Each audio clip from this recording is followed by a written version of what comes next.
Man, what if God isn't asking you to try harder, but to let Him father you? Today on I Know a Guy, I share how John Eldredge helped move my faith from striving to sonship. Stay with me.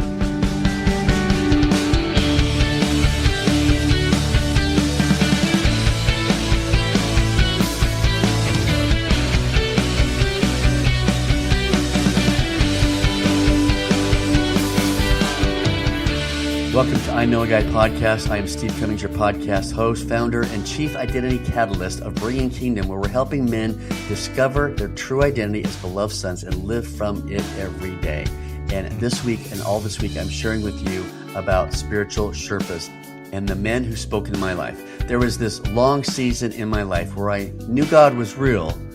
I knew Jesus saved me. And I knew Scripture pretty well. I got a Master of Divinity and spent 4 years and thousands of dollars because I wanted to be a youth pastor. But if I'm honest, God still felt distant, not angry, not absent, just somewhere out there.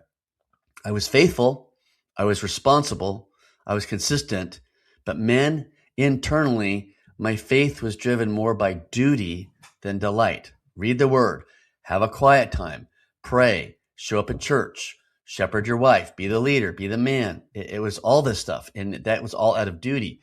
And that's when I encountered John Eldridge and the work of Wild at Heart Ministry. John gave me language for something I had never been taught. You see, my dad is a Pharisee, and for 55 years, it took me that long to wipe the face of my dad off the face of the Father. I had it pounded into me, but John gave me language for something I'd never been taught. Spiritual maturity is not about mastering information. Men, hear me. We sit and we have discussions about theology, and we learn Bible verses, and we have to memorize, and we have to master it and have it in our head. There is nothing wrong with that. I'm not poo-pooing it. Please hear me. We need to know the Word, but the Word comes more out of I love to want to know the Father than it is to perform and know all this information. This is about being fathered over time. And John has a book that I will put in the show notes here. His book, Fathered by God, helped me see that most men don't need more discipline. We need initiation. And just like a boy who doesn't become a man alone, a man doesn't become a beloved son without relationship. And John helped me recognize how often I approach God like an employee instead of a beloved son. I was trying to get it right. I was trying to avoid disappointment, and I was trying to prove I was useful. But beloved sons don't strive for belonging. We live from it. Can I say it again? We don't strive for belonging. We live from it. That's where we're headed, to the promised land of living from our sonship every day, our true identity, and fighting the lies that we believe that take us into our false identity.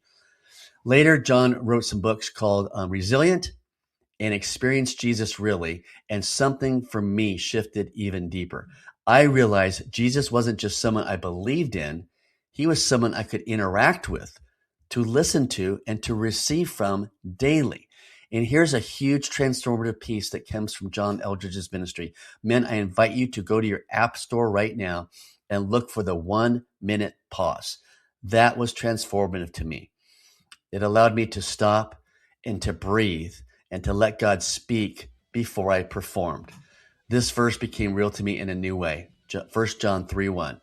See what great love the Father has lavished on us, that we should be called children of God.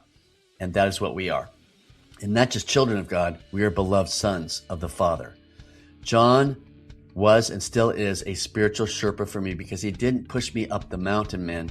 He helped me rest long enough to realize I was already loved. And guess what? So are you. And once a man knows that, everything else changes. Let me give you some reflection questions. First, when you think about God as Father, what emotion shows up first? Comfort, distance, pressure, or uncertainty? Number two, in what ways do you tend to approach God more like an employee than a son? Number three, where in your spiritual life do you feel more driven by duty rather than delight? Number four, what would it look like for you to pause long enough to receive from God instead of trying to perform for Him? And number five, who has helped or could help you learn how to rest in being a son rather than striving to belong. I hope you'll stay with me all this week as we talk about who is your spiritual Sherpa. I'll see you tomorrow.